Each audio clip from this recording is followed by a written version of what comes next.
Vamos a presentar al compañero que está acá en los estudios con nosotros, Marcelo. ¿Cómo no? Vamos a presentar un compañero y un amigo, Bruno Napoli. ¿Cómo estás? ¿Qué tal? ¿Cómo estás? Él es historiador, ensayista, docente. Y yo lo conocí porque es un gran activista de los derechos humanos. Y hicieron él y un par de compañeros más un trabajo brillante en la Bolsa de Comercio cuando estábamos en la década ganada, en épocas mejores. ¿Cómo estás, Bruno? Bien, muy bien. Hicimos un trabajo, nos permitieron ingresar al archivo de la Comisión Nacional de Valores. La Comisión Nacional de Valores es el organismo estatal que regula todo el sistema financiero, o sea, las bolsas de comercio, como el Banco Central para los bancos. Y en ese momento estaba Banoli, Alejandro Banoli, sí, como presidente, y Pedro Vizcay, y la verdad que fue increíble, porque nos permitieron a 3 investigadores meternos en el archivo y revisar qué había hecho esa comisión en dictadura. Y las cosas que encontramos fueron espeluznantes. Bueno, le trajiste un libro a... Se trabajó en lo que se llama así, La dictadura del capital financiero. Claro. Es el comienzo del cambio económico en la Argentina, del cual nunca se volvió. La dictadura es el comienzo del redireccionar el ahorro nacional. Algunos pensamos que fue un poquito antes, fue con el Rodrigazo. No, con el Rodrigazo es un golpe, es un golpe económico. Pero digo, el cambio estructural en términos legales y en términos de las líneas burocráticas es en el 76, cuando estos liberales, porque nosotros tenemos liberales muy raros, ¿viste? Odian al Estado, pero se mueren por ocuparlo y hacer negocios de ahí. Hablábamos de Sturzenegger hoy. Todos. Y el reciclado de este tipo, López Murphy, funcionario del Ministerio de Economía durante la dictadura y declarado amigo. Yo lo pongo en el libro porque encontré el documento cuando hice la revisión del libro, donde los milicos le dicen un amigo y un correligionario López Murphy, un amigo y un correligionario Domingo Cavallo, Solanet, Reinal. Están todos los nombres en el libro. ¿Y cómo se reciclaron en todos los gobiernos de la democracia? En todos. No hay excepciones, Volvieron con todo. Con Alfonsín, con Menem, con Néstor, con Cristina, con Alberto, con Macri. Es impactante eso. Yo lo puse porque los documentos están ahí. Viste que el dato mata relato. Claro. Faltó el presidente Massa. Los 2 últimos años de Alberto. Muy interesante, ¿no? El rol de Martínez de Oz también ahí, ¿no? José Alfredo Martínez de Oz. Claro, por eso yo te decía, ellos ocupan las patronales civiles, los ADEVA, Sociedad Rural Argentina, Cámara Argentina de Comercio, Cámara Argentina de Empresarios, ocupan los lugares centrales del Estado después del golpe. Ministerio de Economía, Secretaría de Agricultura, Ganadería y Pesca para la Sociedad Rural, el Banco Central para ADEVA, o sea, los bancos que tenían que ser controlados por el Central toman el control del Central. El Banco Ganadero de los Ocampo se quedan con el Banco Nación. Entonces, desde ahí generan 3 leyes fundamentales que modifican toda la economía. Una sigue vigente. La Ley de Entidades Financieras, del 14 de febrero del 77, que si ahora los que están escuchando agarran su telefonito, ingresan a la página del Banco Central y ponen marco regulatorio de todo nuestro sistema financiero, bancario y no bancario, está la ley de Martínez Dios todavía. Y firmada por Martínez Dios y Videla. 48, pero como vos decís, ¿para qué la van a sacar si son todos discípulos? En la Argentina hay un antes y un después. Antes de Martínez Dios y después de Martínez Dios. Incluso el fracaso económico de Martínez Dios, porque Martínez Dios, al igual que Cavallo, son fracasados económicamente, fundieron el país todas las veces que asumieron. Exacto. Igual que López Murphy, otro gran fracasado, igual que Sturzenegger, son grandes fracasados en términos económicos que destruyen el país. Martínez Dios en el 80 da un reportaje antes de irse, ya había cumplido sus 4 años de gobierno con Videla, que lo renueva en el 78, acordate que en el 78 hay una interna fuerte, y le dicen, en estos 4 años la inflación fue de 3 dígitos anuales. El plan fue un fracaso. Hay cada vez menos empleo y cada vez más especulación. Y él dice, el cambio está hecho. El cambio ya está hecho. Yo ya lo hice. De esto no vuelven más. Y ahí yo pongo los discursos de él del año 76 diciendo, hay que cambiar la ley, pero la mentalidad de la gente. La ley y la mentalidad de la gente. La ley y la mentalidad de la gente. Y cuando empecé a recorrer las tapas de los diarios, que los puse ahí en el librito, porque es una reescritura libre de nuestra primera investigación, tuve que aclarar las fechas. Esta tapa es del 76, esta del 80, esta del 92, porque parecen actuales. Claro. Dicen las mismas barbaridades que el Estado, que el déficit fiscal, que el gasto público y que las jubilaciones. Sobre todo, algo que el peronismo ha frenado hasta ahora, no sé cuánto más va a aguantar, que es que quieren deshacerse de las jubilaciones. Quieren ir al modelo peruano, donde el 70% está fuera y el 30% dentro. Y las leyes laborales, obviamente. Exactamente. Claro, de todo un combo. Hay una visita en el 83 del Fondo Monetario, que lo pongo ahí porque encontré el documento, y dice: por suerte viene otra visita del fondo a controlarnos y a discutir el tema impositivo, porque para ellos es injusto, los ricos pagan mucho. Lo dicen así, ¿eh? Y otra cosa, que en este país todos se quieren jubilar. O sea, lo ponen así en grande. O sea, que querían, con el apoyo del fondo, sacar las jubilaciones ya desde el 83. Y en, Eso es la dictadura del capital financiero. Hace un rato pasamos un audio. Hace un rato pasamos un audio de un intendente de la ciudad de Caseros, de la provincia de Entre Ríos, donde dice claramente que el aumento de los jubilados va a llegar cuando se vayan muriendo más jubilados, y entonces cuando se achique la cantidad de jubilados, entonces ahí se va a mejorar. Acabamos de pasar hace un rato. Es un discurso nazi igual, es un discurso profundamente nacionalsocialista. Los nazis, ustedes saben que insistieron mucho con la eliminación de los viejos, de los discapacitados, claro, mucho, y esto es muy parecido. Y los eliminaron en muchos casos, ¿no? Los eliminaron, y aparte la campaña era pública. Yo en las clases o en las charlas que doy muestro los afiches de los nazis en el 38, mostrando: acá contribuyes vos con tu dinero, querido ciudadano. Entonces ponen lisiados, tullidos, pobres, y no hay que invertir acá porque no son parte de la comunidad nacional, y hay que eliminarlos. Es el discurso nazi de este gobierno. Tenemos que ir al corte de las 3, pero por supuesto te vas a quedar, ¿no es cierto? Sí, porque hay unas medialunas y me prometieron un café. Aparte, me prometieron un café. Aparte, esto es... No hay energía. Es un anzuelo. Claro. Bueno, vamos al cortecito y volvemos. Dale, de ahí. Segunda parte de Para el Pueblo, lo que es del pueblo. Bueno, este tiene... No, este es mío. Este es tuyo. Ahí está. Perdón. Estamos al aire repartiendo los cafés. Bueno, los que nos ven por YouTube lo han comprobado. Plena tarea gastronómica. Sí. Perdonen, discúlpenos, pero son 4 horas de programa, es mucho. Entre que intentamos calentar el agua sin poner la pava. Sí, sin enchufar la pava. Es un problema, porque... Un detalle. Enchufándolo se gasta más. Hay que pensar, ¿eh? Sí. Estamos en ahorro eterno. Ahora que venimos a descubrir, gracias al amigo Bruno, de que vivimos una dictadura de los bancos, preocupados realmente. Es que el tema de la economía, que es muy fácil de entender, es que se hace con el ahorro nacional. El ahorro nacional es la plata que generamos todos, y es nuestra. No es de los empresarios, no es de los bancos, es nuestra. De hecho, los bancos operan, cada vez que vos le pedís el patrimonio neto a un banco, te dice: nosotros no tenemos nada, porque todo es de los clientes. Ah, perfecto, entonces ¿por qué le cobras tanto? Claro. ¿Por qué les cobras lo que querés? Bueno, porque la ley de entidades financieras del 77 lo permite. Lo que yo digo es: un país soberano decide qué hacer con el ahorro nacional. Si lo redirecciona y te da crédito a vos para que inviertas en capitales productivos, generes trabajo genuino, generes empresas, generes inversiones novedosas que agreguen valor a tu producto, o te presto la plata para que especules. Esa es la dictadura del capital financiero, y lo hacen los bancos y las entidades financieras no bancarias también. Bruno, vos decías antes de irnos al corte que había 2 tareas fundamentales de la dictadura. Sí, la tarea principal fue la masacre. Algo que en el libro... Bueno, es la posibilitante de la segunda tarea. Exactamente, en el libro pusimos las declaraciones textuales de los funcionarios de ese momento pidiendo textual, el aniquilamiento de una parte de la población. Los discursos de Servente en la Bolsa de Comercio, cada vez que recibía Videla, diciendo: por fin ustedes se van a dedicar, pero textual, a aniquilar a los que haya que aniquilar. Nosotros, los hombres de negocio, nos dedicamos a reconstruir el país.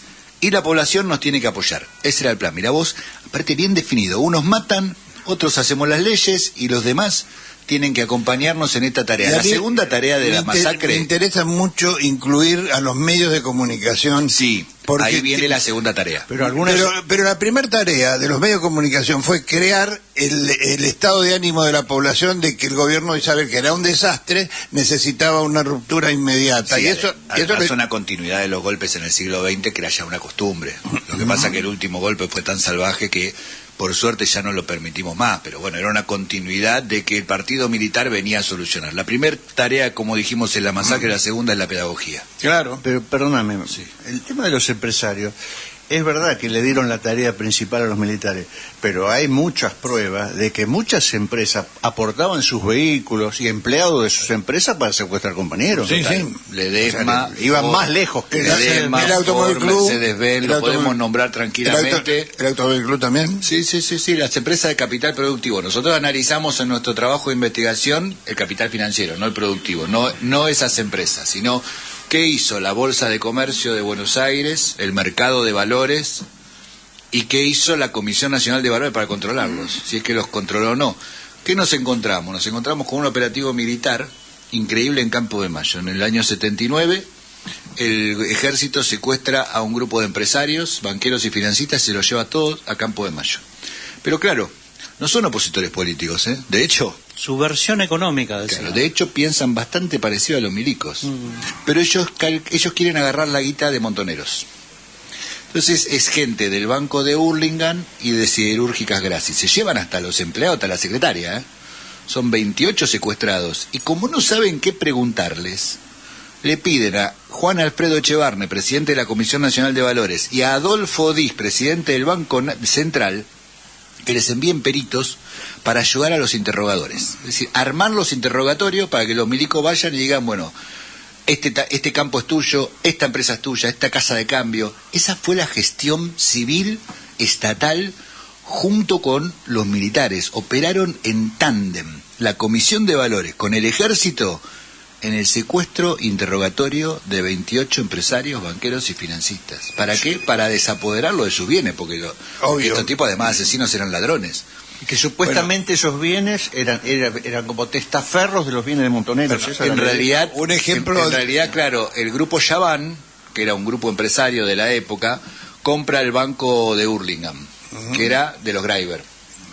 Y lo compra con guita de Siderúrgicas Grassi, porque no tenía guita propia. En esa triangulación dicen, y esto era cierto, casi el 20% de la guita de los secuestros de montoneros estaba en el grupo Greiber. Lo tenían ellos, lo manejaban en su banco. Greiber, Isidoro Greiber tenía bancos acá, en Bélgica, en Alemania, en Estados Unidos. Era una cosa increíble. Ese dinero estaba circulando. Entonces ellos calculan que pueden cazar ese dinero, pero con la intención de rapiña, ¿eh? O sea, digo, los militares no la pensaban devolver al Estado, sino robársela. No lo agarran ese dinero ya no está. Y las empresas están fundidas. Pero lo que vos mencionaste, utilizan una figura que hasta ese momento no se había utilizado, que era la de subversión económica. Ellos dicen, hasta el año 79 terminamos con la subversión política, ahora hay que ir por la subversión económica. Una ley que siguió vigente hasta el 2001. Y una ley que nos hubiera permitido sancionar a los bancos cuando se robaron todo el ahorro de los argentinos en 2001 y fue derogada por pedido del Fondo Monetario Internacional durante el gobierno de Duhalde. Está la sesión, yo lo menciono, y está en YouTube, la sesión es vergonzosa, 30 de mayo del 2002, ahí la menciono. Por pedido del fondo se deroga la ley que podría haber castigado a los bancos por robarse la plata de los argentinos del 2001. Bueno, por algo por eso digo la continuidad de la dictadura. Claro, no hay iniciativa en el Parlamento para derogar la ley de identidad financiera. Ningún gobierno de la democracia se animó a derogarla. Incluso hace 42 años. El hombre del Credicop habla de vez en cuando de eso, que es diputado nacional, Heller, pero en la práctica no he visto anteproyecto de ley que sea trabajado y masificado, porque como esta es la raíz, ¿no? El huevo de la serpiente radica en el tema económico, porque los crímenes de lesa humanidad están vinculados justamente a eso. Ahí tuvimos que declarar en juicio nosotros por eso. Yo tuve que declarar en varios juicios contra represores que vinculaban delitos económicos con delitos de lesa humanidad. Pregunta de un ingenuo. Sí. Bruno, ustedes, diputados y senadores, ¿con quiénes tuvieron un diálogo con posibilidad de llevar adelante alguna de estas medidas? Con ninguno, porque el tema de democratizar... Estás haciendo tu propia investigación, ¿no? Hace un rato preguntaba lo mismo sobre otra situación. No está en la plataforma de los partidos políticos. Porque es un debate sobre... no está en la plataforma de los partidos políticos. No. La ley de entidades financieras tuvo 18 reformas desde el 83 para acá. Todos los gobiernos, la última fue en el 2006, así que hace casi 20 años que no se toca esa ley. Esa ley no hay que reformarla, hay que derogarla. Claro. ¿Por qué? Porque hoy la pelea a nivel mundial con toda la iniciativa que hay del capital financiero de seguir ocupando los espacios productivos y quedárselos, la pelea es democratizar la economía, ya no la política. La política es un debate, va y viene, uno va, se pelea, gana, pierde elecciones, pero democratizar la economía, claro, ese gran debate. A mí me impresionó, como vos dijiste, Marcelo, la primera tarea de la dictadura fue la masacre, la segunda fue una tarea pedagógica, cambiar la estructura y la mentalidad de la gente, ver tapas de diarios iguales en la década del 80, en la década del 90, en los 2000 y ahora, repitiendo la misma fórmula, transformó a una sociedad que se hizo muy permeable a estos discursos mentirosos que encima siempre terminan en fracaso. Y ahí yo no lo puedo analizar, yo hago historia económica, pero me impacta ver la repetición, por eso pongo en el libro, Argentina vive un bucle. Cada tanto cuando entra en crisis aparecen estos, pero lo lograron, ganaron la tarea pedagógica, lograron que una gran parte de la sociedad, en vez de pensar en el capital productivo, piense que especulando va a hacerse rico. Claro, sí, por y supuesto. ahí tenés, Bitcoin. los traders ofreciendo criptoactivos, Claro, que es una estafa, no apuesten a las criptomonedas. Autorizando a los niños a poder operar. Claro. Bueno, desde los 15 años ya podés operar con una cuenta comitente que esté a nombre de tu padre. Entonces, vos ves a chicos muy jovencitos sacándole la jubilación al abuelo para invertirlo. Y acá hay algo que es un problema ya mental. Un plazo fijo en dólares te da 2-3% anual. Si viene alguien y te dice, Marcelo, dame tus dólares que yo te doy 10% mensual, me va a cagar. no ser que tenga una impresora, no hay forma, no hay negocio rentable que dé 10% que sea buena en el mundo, no hay. No. Entonces digo, viste que Perón decía, para que haya una trampa tiene que haber un tramposo y un tonto. Claro. Bueno, Claro. también es eso, pero hay toda una educación financiera en función de eso. La Comisión de Valores es muy responsable de eso. Yo trabajé muchos años en la Comisión de Valores y vi cómo en la época con la época de Macri ya me echaron, pero cómo hacían la tarea de la educación financiera. Enseñémosles a invertir a los chicos. ¿Por qué enseñarles a laburar, hijo de puta? Eso empieza en la escuela primaria. Sí. Hay una cosa que me parece que es un objetivo que todavía no cumplieron, pero cada vez avanzan más, que es instalar que el modelo neoliberal es el único modelo posible. Sí. El neoliberalismo es el único modelo económico posible y todos los que van por otro camino, incluso los keynesianos, que es dentro del capitalismo, un sistema, no es revolucionario, ni es marxista, ni es Ministro de socialista. Economía de Roosevelt. Claro, ministro de Economía de Roosevelt, que decía que había que darle laburo a la gente. Si hay que cabe en un pozo, que lo tapen. Pero el asunto es que tengan la guita para ir a comprar, puedan vivir. Consumo. Bueno, es una salida. Decía Cristina en un momento que el keynesianismo era una salida al avance de la Unión Soviética, era como el capitalismo bueno, el capitalismo distributivo que solucionaba el problema del avance de la ideología socialista en el mundo.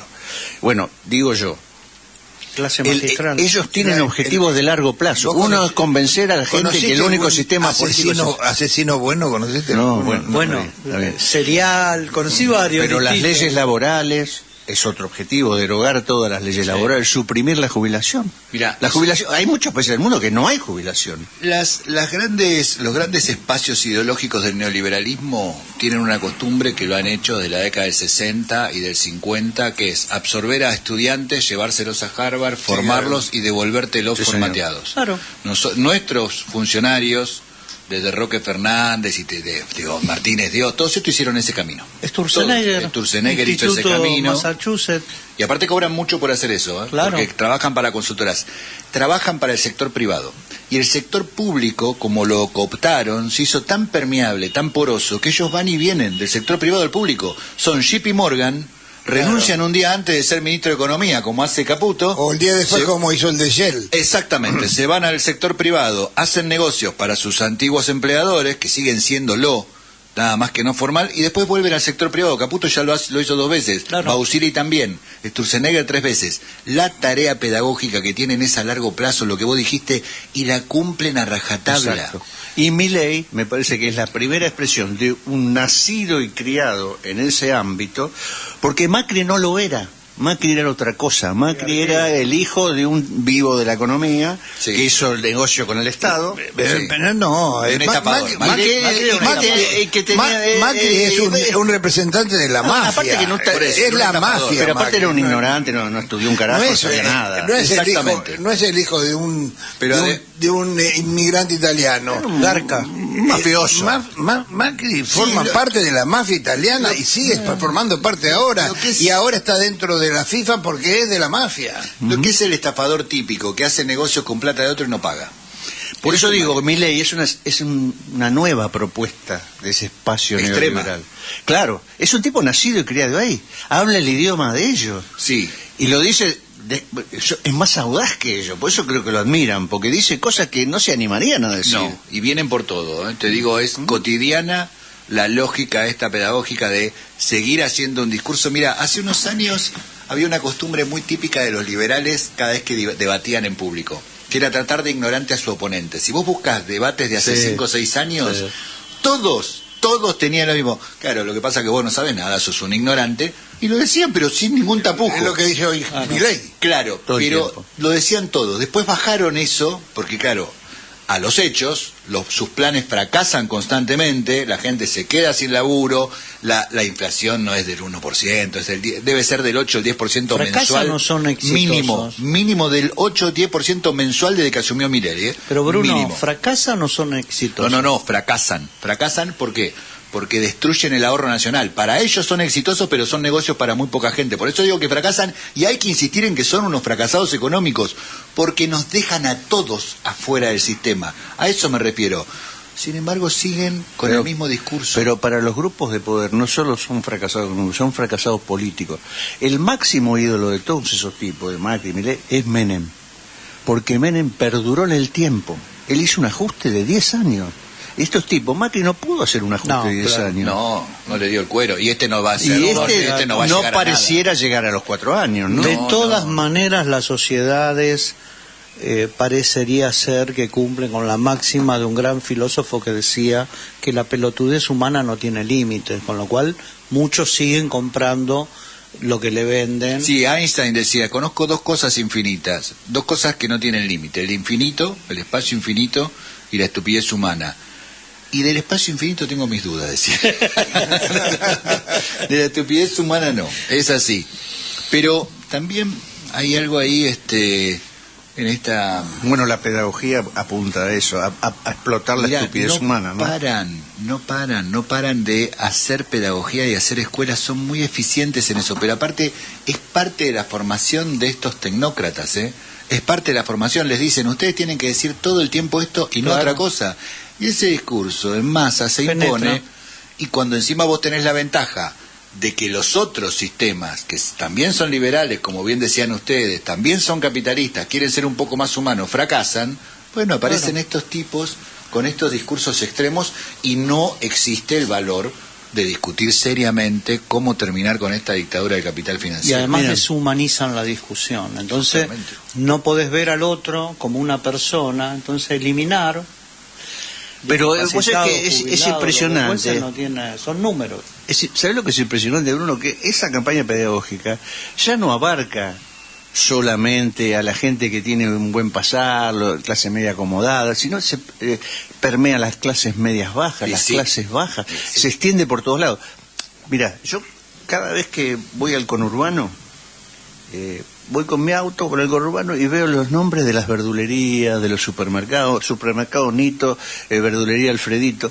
En la capital federal, hasta las verdulerías tienen nombre en inglés. Claro. Hasta las verdulerías tienen nombre en inglés. Fíjate, es un avance de un pensamiento. ¿No viste todas las propagandas que hay en inglés? Las ventas son sale, el otro son todo en inglés. Todo es en inglés. La precariedad no te hace revolucionario, te hace muy conservador. Y muy las clases poroso. populares son conservadoras. Por eso de digo, alguna pero manera. digo, cuando vos vivís en una situación precaria, se pierden estas nociones de conciencia. En el año 74 había 4% de pobreza y 337 villas en la Argentina. 4% de pobreza, 337 villas. Y la gente que vivía en las villas, que tenían todos trabajo registrado, porque el empleo era total, había 2% de desempleo, sí, señor, estaban organizados en el Movimiento Villero de Liberación, Movimiento Peronista de Liberación, tenían sus propias publicaciones, peleaban por la urbanización. Hoy tenés 50% de pobreza y 6.224 villas de emergencia en la Argentina. De 337 a 6.000 en 50 años. No bajó la pobreza con ningún gobierno. Tiene altibajos, pero en el global, que es lo que se mide en 5 décadas, pasaste de 337 villas, estos son públicos, datos públicos, a 6.224. Bueno, jodeme, ahora tenés de 300.000 personas que había en las villas, ahora tenés casi 6 millones de personas viviendo en las villas. Pero encima no tienen laburo. Entonces digo, cuando vos no tenés laburo y tenés que pelear la diaria, no estás en la parte de concientizarte, estás en la parte de resolver la comida. Claro. Entonces, por eso yo soy de los que piensa que no hay que idealizar a las clases populares, no hay que idealizarlas. No, en absoluto. No sé si seguiste a García Linera. García Linera hizo una charla muy escuchada, muy vista. Dice que las clases populares estallan, pero una vez cada tanto, cada década. Se tiene que dar una circunstancia como el 2001 o el 17 de octubre, cosas que pasan cada muchos años. Exactamente. No pasa, no es una cosa natural. En el medio tenés que laburar. No, y son eventos políticos muy particulares. Y después tenés una clase media, que si hay algo que es contradictorio y yo iba a usar la palabra traidor, pero es muy fuerte, pero si hay algo contradictorio es la clase media, que se cree progre, pero es de derecha. Se cree progre, pero es de derecha. Bueno, el famoso poema de Mario Benedetti que la describe. Lo describía muy bien Jauretche, ¿no? Exactamente. Pero aparte decíamos, recién lo comentábamos, una anécdota de Atilio Borón de un bolivariano que está laburando para los escualios. Atilio va y le pregunta, ¿por qué estás aquí? Y vos, pues yo con Chávez salí de la pobreza, ya estoy acá, me identifico ahora con este sector político. O sea, es un poco la clase media, ¿no? Los gobiernos populares la sacan de una situación, le mejoran su situación y se vuelven antipopulares. Está muy claro. Todo el tiempo les pasa. El récord de votos que sacó Cristina lo sacó gracias a la clase media y después perdimos con Macri gracias a la clase media. Sí. Y tenés que pensar también que el último tiempo de Alberto, que tuvo al peor ministro de Economía de la historia de la democracia, que fue Massa, el dólar soja es algo que se va a estudiar en todas las carreras de economía. Un dólar para los ricos financiado con los pesos de los pobres, nunca lo vi. Mirá que yo hago historia económica, nunca vi algo así en la historia, nunca se hizo. Y aparte, como técnicamente eso es como sacarle las retenciones, te subió el precio de la comida, por eso terminaste el último año con 211 de inflación. Es muy simple eso. Robin Hood al revés. Es un Robin Hood al revés. Entonces digo, pero Massa no es uno más de esos economistas formados. ¿Vos sabés ¿No es uno más? Vos sabés lo que son los fondos buitres, ¿no? Es un nombre de la embajada. ¿Sabés lo que son los fondos buitres? Los fondos de inversión son núcleos de inversión de millonarios del mundo que se juntan en una oficina y le prestan plata a los países. Algunos tienen mayor PBI que algunos países. Como BlackRock. BlackRock, Templeton, Greylock es el tercero, más poderoso del planeta, que extorsionan a los países con papeles de deuda. ¿Quién es el empleado estrella al que contrataron Greylock para negociar la deuda argentina? Massa. Claro. Es empleado de Greylock, o sea, terminó de ser el candidato del campo nacional y popular y fue a Greylock, por eso coincido contigo, es uno de esas personas formadas que te la devuelven formateada. Él empezó a viajar a Estados Unidos y te lo devolvieron formateado. Tengo problemas yo para estas elecciones. Tengo problemas. ¿Qué problema tiene? Sí. Encima no hay caras nuevas. Pero de eso hablamos también. Vamos a hablar de eso. Vamos a tener que ir a un cortecito. ¿Te quedas media horita más? Yo me quedo, pero es muy fácil explicar la economía. La política es muy difícil. No, pero te voy a hablar. Estoy confundido. Mira, te voy a hablar vamos a hablar de un compañero que fue ministro de Economía, que ahora es gobernador de la provincia de Buenos Aires, y que nos dé tu opinión de eso, si te parece. Vamos a ir, porque también vamos a hablar de esto con vos. Vamos a ir musicalmente con Manu Chao, bien, interpretando ese tema en homenaje a Dieguito, a Diego Maradona, sí, con el que podemos hablar con vos de ese tema también. Tampoco me acuerdo el nombre del tema. Si yo fuera Maradona. Si yo fuera, no, es que no es así el nombre del tema, pero no importa. Pero se conoce así. No se conoce así. La vida es una tómbola, creo que se llama, o tómbola. La vida es una tómbola.